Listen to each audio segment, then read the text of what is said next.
Thank you. How are you? अस्सलाम वालेकुम। वालेकुम अस्सलाम। अब तमीज से। अब तमीज से। Mohsin, you're looking really nice यार। I love this look. मुझे मेहनत करनी पड़ी क्योंकि मुझे पता था कि आपका सामना होगा आज। सो आपके सामने थोड़ा बहुत आज मैं जहर लग रही हूँ, which I love. प्रेजेंटेबल दिखने के लिए मुझे एक्स्ट्रा एफर्ट लगाना पड़ा। लेकिन अब जनरली मुझे गुस्सा एक चीज पे आ रहा है, हमने बहुत सारा काम किया हुआ है। हमने एक फिल्म की जिसकी हम बात नहीं करते, आई थिंक 2016 में। फिर हमने एक ड्रामा किया जिसकी हम बहुत बात करते हैं, लश्कारा, जो I think one of our best performances and you were incredible in it. तब से लेके अब तक एक रिंकल नहीं आया भाई पे, एक कोई जाउल नहीं ड्रूप हुआ, यहाँ से कोई कुछ वैसी की वैसी स्किन। आप क्या कोई सैक्रिफाइसेस करते हैं, कोई जादू करते हैं, दांत वैसे के वैसे सीधे और सफेद, क्या मसला है? अच्छा, मुझे इसका संजीदा जवाब दूं? संजीदा जवाब दे दो। इसका सीरियस जवाब ये है कि मैं कोई एक्स्ट्रा करिकुलर एक्टिविटीज ऐसी करता नहीं हूँ जिसकी वजह से मेरे साथ कुछ ऐसा हो। I don't drink, I don't smoke, I don't do drugs, I do workout, I wake up early, I sleep early. So मुझे लगता है कि वो एक अच्छी रूटीन की वजह से और हेल्दी लाइफस्टाइल की वजह से, because I love myself, to be very honest. Good, you should. Ashfaq Ahmad साहब ने फरमाया था ना कि अगर इंसान के अपने अंदर ही मोहब्बत और प्यार नहीं होगा तो वो किसी को कैसे देगा? तो अपने अंदर पहले इतना प्यार और इतनी मोहब्बत भर लें कि वो छलकने लग जाए और आपके इर्द गिर्द के लोगों पर भी गिरना शुरू हो जाए। माशाल्लाह, that's really good advice यार। I should take that advice. I just don't sleep. मैं 2 घंटे की नींद पे आई हूँ and it shows. खैर Mohsin, let's start from the beginning यार। आप पहले होस्टिंग करते थे before even acting, and फिर आप एक्टिंग में कैसे आए? कैसे डिसाइड किया? कीड़ा तो है, वो तो पता है एक्टिंग का। नहीं, मैंने जो स्टार्ट किया था बेसिकली वो होस्टिंग से भी नहीं किया था।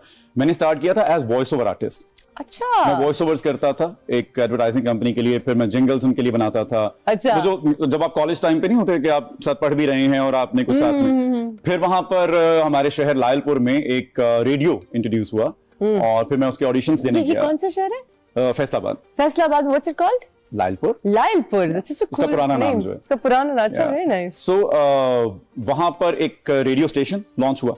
ओके। तो वहां पर ऑडिशन दिए गए तो वहां सेलेक्ट हो गए।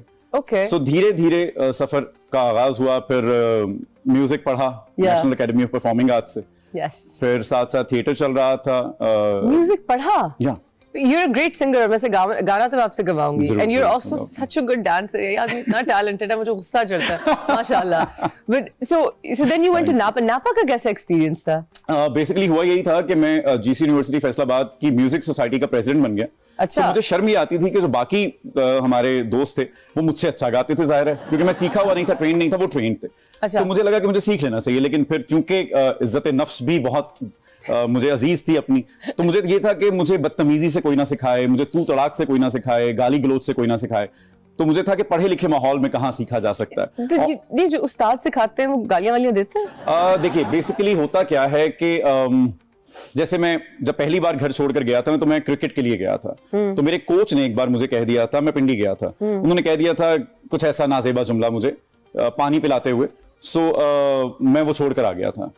सो आपको मुझे लगता है अपनी सेल्फ रिस्पेक्ट का सबसे पहले ख्याल रखना चाहिए, क्योंकि जब आप किसी को भी थोड़ी सी भी वो बाउंड्री क्रॉस करने देते हैं ना, तो फिर वो उनकी आदत बन जाती है। उनको लगा कि अगर ये अब नहीं बोल रहा तो ये कभी भी नहीं बोलेगा, तो फिर आप उसको उसी तरह ट्रीट करना शुरू कर देते हैं। तो आपने लोगों को बताना कि वो आपको कैसे ट्रीट करें। राइट। सो मैं फिर वहां पे बैठकर मैंने सर्च किया, तो वो नापा जो है वो तब नई नई खुली थी, शायद हम उसका 2nd या 3rd बैच थे। मैं था, अली सफीना था, या सो हम लोग क्लास फेलो थे। वो ओमान से आया हुआ था, मैं फैसलाबाद से आया हुआ था, तो हम दोनों परदेसी। और सलामत अली खान साहब फिर हमें एक बार लेकर भी गए अपने घर। हम लोग जा रहे थे दोनों परदेसी बेचारे बाहर कहीं नापा के बाद, तो सलामत साहब की आवाज है, किधर चले हो? तो हमने कहा बस सर कुछ खाएंगे बाहर जाके। तो बंस रोड करीब था, लेकिन फिर वो सर हमें साथ लेकर गए। उन्होंने चिकन खरीदा, अपने हाथों से हमें खिलाया बना के। सो मैं आज भी कहता हूं कि अगर मैं थोड़ा बहुत भी अच्छा गाता हूं तो वो यकीनन मेरे उस्ताद मोहतरम का, जो मेरी खामियां हैं वो यकीनन मेरी अपनी कोताहियां हैं। कितना खूबसूरत और पॉलिटिकली करेक्ट बोलते हैं आप। मेरी जो खामियां हैं मेरी अपनी कोताहियां हैं, ये मैं कॉपी करूंगी, कैप्शन है मेरी एक। जो मेरी खामियां हैं वो मेरी अपनी कोताहियां हैं। बाकी no, but that's a really awesome journey Mohsin. Audience एक सवाल लेना। हाँ जी, कौन पूछ रहा है पहला सवाल? मैं आपकी सियानी ड्रामे से बहुत बड़ी फैन हूँ। मैंने आपका पूरा ड्रामा देखे, बहुत अच्छा है। क्या आपको सोशल मीडिया पे काफी तनकीद का सामना करना पड़ता है? आप उसको कैसे हैंडल करते हैं? वो देखें, मैं भी कर चुकी हूँ। वो हम सब करते हैं। अच्छा, हम तो चले लाइमलाइट में ना, हम लोगों की रेंज में हैं, वो ऐसे बिहेव करते हैं जैसे दे ओन अस, है ना। जिसमें कोई बुरी बात भी नहीं है, हम उनके आर्टिस्ट हैं, इस मुल्क के आर्टिस्ट हैं। आप लोग तो जो सोशल मीडिया पर वैसे पोस्ट करते हैं उस पर भी आप लोगों को क्रिटिसिज्म का सामना होता है, आपके अपने दोस्त आपको बुली करते होंगे।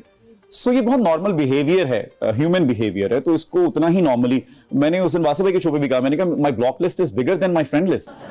ब्लॉक करते जाओ, आगे बढ़ते जाओ। इतना टाइम किसके पास है? अपना पीस ऑफ माइंड जो है ना, उसको ऐसे बच्चों की तरह परों के नीचे लेके उसको बचा के रखें। कोई भी उसको करना चाहे उसको काट दें, उसको अपनी जिंदगी से। When you came into limelight as a talk show host, did you want to pursue singing more? Like दिल चाहता था कि अब मैं म्यूजिक में भी आ जाऊं? मुझे अभी आज भी ऐसा लगता है कि जो सबसे प्योर आर्ट फॉर्म है वो सुर है, वो सबसे पाकीज़ा है। सुर सबसे पाकीज़ा, वो कायनात में है, वो खला में है, वो आपको अपने इर्द गिर्द सबसे ज्यादा चीज दिखती है ना, वो सुर है। फिर वो चाहे अजान में है, वो किरत में है, वो कारी के गले से निकल रहा है, आप उसको सुर में ही पढ़ते हैं। उसका सही और गलत इस्तेमाल उस पर बहस हो सकती है, लेकिन ये सारी चीजें जो हैं वो एक राग और एक सुर के मातहत हैं और उसके साथ ही चलती हैं। हमारी दिल की धड़कन तक यस एक चीज वो काउंट है, एक पूरा रिदमेटिक। सो मैं यकीनन मिस करता हूं, लेकिन फिर उस कमी को पूरा करने के लिए कभी कभी मैं हर ड्रामे के बाद 1 साल का गैप लेके उसमें मैं म्यूजिक करता हूं, इंटरनेशनल कॉन्सर्ट्स करता हूं, कोई एक आध म्यूजिक वीडियो निकालता हूं। Very nice. Do you want to be on, ये जो भी एक जुल्फी साहब है हमारे, वो इतना मजे का काम कर रहे हैं with so many artist, is this the type of music you would like to do? Is he somebody you like to work with और अदर सिमिलर? क्योंकि अब मैं देख रही हूँ कि बाहर की बहुत बड़ी music companies, I don't want to take names, are also opening up here, यहाँ पे कोलैबोरेशंस कर रहे हैं लोकल स्टूडियोज नहीं होते, क्या कहते हैं उन्हें, record labels के साथ। labels, yes. So now it's really opening up. Do you want to go in that route? मैं जुल्फी भाई को, क्योंकि आप बड़े तो हो नहीं रहे, तो अभी टाइम तो है। आपके प्रोग्राम के तवस्सुत से मैं जुल्फी भाई को एक क्रेडिट देना चाहता हूँ। मुझे आज भी याद है जब मैं पहली बार जुल्फी भाई के पास गया था तो मैं उड्डीजा लेकर गया था। अच्छा। 1-2 और गाने भी थे तब, वो एक नेस्कैफे बेसमेंट तब चल रहा था। सो मैं उनके पास गया तो उन्होंने कहा कि ये जो है ये बड़ा गाना है, इसको हम कोक स्टूडियो के लिए ट्राई करते हैं। लेकिन फिर वो बात आई गई हुई और फिर जाफर और मैं उस पर बहुत हमने सर खपाया कि इसका म्यूजिक बन जाए। और जाफर भी मनमौजी आर्टिस्ट हैं, लॉ वाले आर्टिस्ट हैं, तो नैरा नूर साहिबा के लिए बहुत सी तालियां, हमारी लेजेंडरी आर्टिस्ट हैं। तो नैरा आपा के वो साहबजादे हैं, जो लोग नहीं जानते उनको बता दें। तो नैरा आपा के पास जब मैं जाया करता था तो उनको भी उड्डीजा बहुत पसंद था और जाफर उसका म्यूजिक कर रहे थे, तो वो करीब महीने, बल्कि मुझे जहां तक याद पड़ता है कि साल बीत गया और म्यूजिक नहीं बन पा रहा उसका। So one fine day he called me and he said के कोक स्टूडियो में उड्डीजा करते हैं, इसका एक और अंतरा लिख लो। क्योंकि उड्डीजा तब एक अंतरा, क्योंकि छोटे गाने सुनते थे लोग, लेकिन कोक स्टूडियो में चूंकि तवील गाना चलता है, वो 8 मिनट का भी गाना चल जाता है। सो आई स्टिल रिमेंबर कि मैंने उनको कहा, मैं मजाकरात कर रहा हूँ, वहां पे मैं पॉलिटिकल सटायर लिख रहा हूँ, वहां पर और तरह के रैप्स बन रहे हैं। मैं उस जोन में ही नहीं हूं जिसमें उड्डीजा लिखवाया गया मुझसे आज से कई साल पहले कराची की शाहराहों पे। शाहराहों पे हाँ, मैं गुलिस्तान जौहर में रहा करता था। आई स्टिल रिमेंबर, परफ्यूम चौक के बिल्कुल सामने अपार्टमेंट था मेरा, और वहां पे रातों को जगा के जब आमद का एक सिलसिला होता है ना, तो फिर वो मुझे आज भी याद है, छोटा सा सोनी एरिक्सन होता था मेरे पास सेट, उसमें रिकॉर्ड करता रहता था सड़क पे घूम के। सो फिर मैंने, खैर ये कहानी बहुत से लोग इससे वाकिफ भी होंगे, बारहा सुना चुका हूं।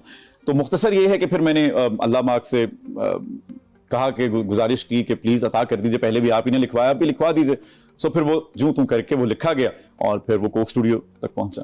So we want to pursue music more now that we've done Coke Studio and we work with Zulfi. Do you want to be part of record labels and join?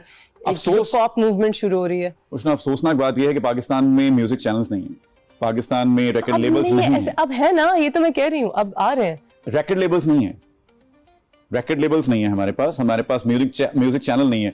कोई भी आर्टिस्ट जो म्यूजिक बना रहा है वो सिर्फ अपने survival के लिए बना रहा है। वो अपने चैनल पे डाल देता है, यूट्यूब पे डाल देता है, ये तो है लाखों। और इतना महंगा शौक है म्यूजिक, जितने भी बच्चे आने की कोशिश कर रहे हैं, मैं उनको अभी बता दूं कि कोई ना कोई ऑल्टरनेट सोर्स ऑफ अर्निंग रखिए, इसको शौक के तौर पर रखिए। जब तक कि आपका कोई एक गाना हिट नहीं हो जाता, तब तक ना आपको कॉन्सर्ट्स मिलेंगे, ना आपको अच्छे पैसे मिलेंगे, है ना। तो एक्टिंग के बारे में भी मैं यही कहती हूँ कि एक एक्सटर्नल सोर्स ऑफ इनकम रखें जब तक आपका कुछ हिट नहीं हो जाता। सो